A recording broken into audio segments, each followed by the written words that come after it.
இன்னைக்கு உங்க கொள்கை என்னடான்னு கேட்டா சொல்றேன், பாஜக எங்களுக்கு கொள்கை எதிரி, திமுக எங்களுக்கு அரசியல் எதிரி. தலையை பிச்சுட்டு இருக்காங்க. கொள்கை எதிரினா என்னடா அப்படின்னா, அதான் கொள்கையை எதிர்க்கிறோம்ல. கொள்கையை எதிர்க்கிறன்னா இப்ப அரசியல் ஆதரிக்கிறியா? பிஜேபியினுடைய அரசியல் ஆதரிக்கிறியா? கொள்கையை எதிர்க்கிறோம், அரசியல் ஆதரிக்கிற. திமுக அரசியல் எதிரினா திமுகவோட கொள்கையை ஏத்துக்கிறியா? இந்த தொண்டர்கள்லாம் பைத்தியம் முடிச்சு அலைகிறான். இன்னைக்கு இப்படி ஒரு கட்சி. இன்னைக்கு அதிமுகங்கிற எடப்பாடி பழனிசாமி, ஐயோ ஐயோ, அவருக்கு நான் வச்சிருக்க பேர் என்ன தெரியுமா? பாவக்கா பழனிசாமி. ஏங்க அவருக்கு போய் பாவக்கா பழனிசாமி பேர் வச்சிருக்கீங்க? ஒருத்தனை ஒரு பெரிய வீட்டுக்கு விருந்து கூப்பிட்டுருக்காங்க. விருந்துக்கு போய் சாப்பிட்ருக்கான். சாப்பிட்றப்ப பாவக்காய் அவனுக்கு பிடிக்கவே பிடிக்காது. பாவக்காயை நிறைய வச்சுட்டாங்க. அவன் பெரிய இடத்துல விருந்து சாப்பிட்றோம், இதை சாப்பிடாம விட்டா சங்கடப்படுவாங்கன்ட்டு முதல்ல பாவக்காயை பூரா தின்ட்டான். தின்னொன்னா அவங்க என்ன நினச்சிருக்காங்க, ஐயாவுக்கு பாவக்காய் ரொம்ப பிடிக்குது போல இருக்கு அப்படின்னு இன்னொரு கரண்டி வச்சுட்டான். ஐயோ, பிடிக்காததை இன்னொரு கரண்டியை வேற கொண்டு வந்து வைக்கிறாங்களேன்ட்டு திரும்ப தின்றுருக்கான். ரொம்ப பாவக்காய் பிடிக்கும் போல இருக்குன்னு இன்னும் 2 கரண்டி வச்சு பாவக்காயை மட்டும் தின்ட்டு சோறு குழம்பு எதையுமே தின்னாம எழுந்திரிச்சு வந்துட்டான். அவனை பற்றி எல்லாரும் பரப்பி விட்டாங்க, இவருக்கு பாவக்காய் தான் ரொம்ப பிடிக்கும்.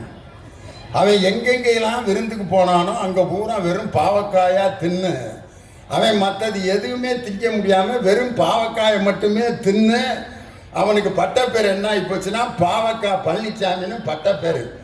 இது பாவக்காய் பழனிசாமி வேற யாரும் இல்லை, எடப்பாடி பழனிசாமி தான். 10 முறை தொடர்ந்து தோல்விகளை சம்பாதித்து 13 தொகுதிகளில் 3வது இடத்துக்கு போய் 9 தொகுதியில டெபாசிட் போயிடுச்சு. இப்படி ஒரு கட்சியை கேவலப்படுத்திட்டு என்ன பேசுறாருன்னா 200 தொகுதிகளில் நாங்கள் வெற்றி பெறுவோம். அட கொடுமையில 200 தொகுதியில இவர் வெற்றி பெறுவாராம். எங்கய்யா? கூரை ஏறி கோழி பிடிக்க முடியாதவன் வானம் ஏறி வைகுண்டத்துக்கு போன கதை மாதிரி ஆயிப்போச்சு.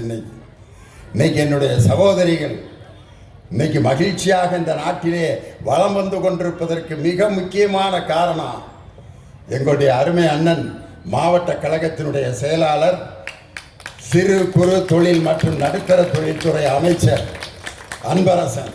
அவரை பார்த்தா எனக்கு பேரறிஞர் அண்ணாவை பார்ப்பது போன்ற ஒரு தோற்றம். அண்ணா அவர்கள் இப்படி தான் எளிமையாக இருப்பார்.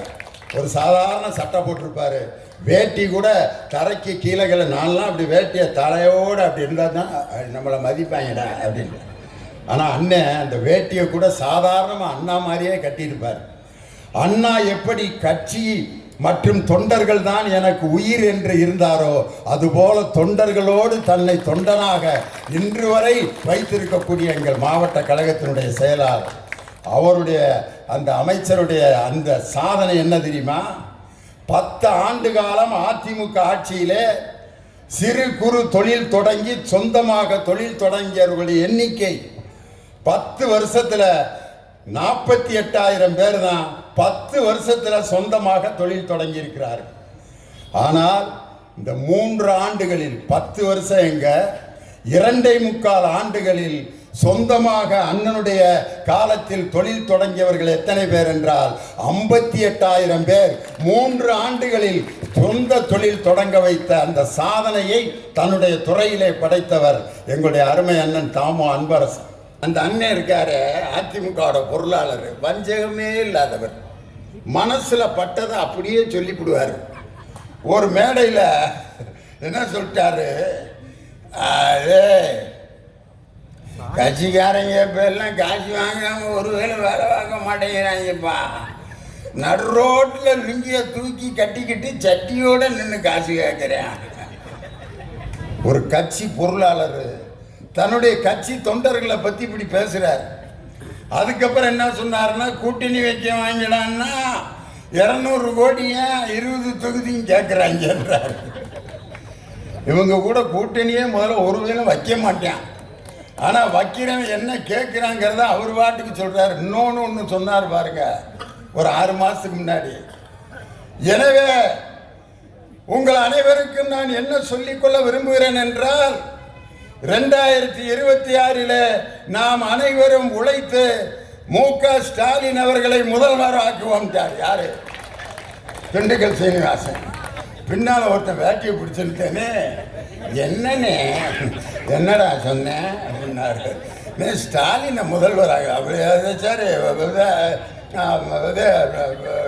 யாருப்பா அவருக்கே கட்சியில யார் முதல்வர் வேட்பாளர்னு தெரியல.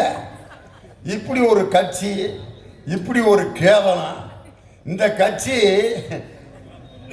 அது மாதிரி தான் இன்னைக்கு அமித்ஷா அவர்கள் பாராளுமன்றத்தில் என்ன சொல்லிட்டாருன்னா, இன்னைக்கு அம்பேத்கர் அவர்களை பற்றி பேசுவது ஒரு ஃபேஷன் மாதிரி ஆயிடுச்சு.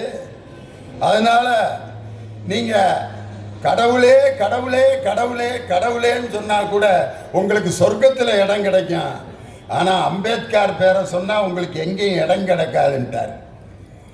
இன்று இந்திய அரசியலமைப்பு சட்டத்தை உருவாக்கி திண்டுக்கல் லியோனிலாம் இங்கே கருப்பு சிவப்பு துண்டை போட்டு மேடையில் நின்று நான் பேசிக் கொண்டிருக்கிறேன் என்றால், லியோனி 33 வருஷம் ஆசிரியராக இருந்து இன்னைக்கு ஒரு கட்சியோட கொள்கை பரப்பு செயலாளராகி எங்கள் தங்க தலைவர் அவர்களால் பாடநூல் கழக தலைவர் அன்னைக்கு பொறுப்பேற்றுக்கிறேன்னா சட்டமேதை அம்பேத்கர் அவர்கள் உருவாக்கிய அரசியலமைப்பு சட்டம் தான். பாதகம் செய்பவரை கண்டால் நாம் பயங்கொள்ளலாகாது பாப்பா, மோதி மிதித்து விடு பாப்பா, அவர் முகத்தில் உமிழ்ந்து விடு பாப்பா.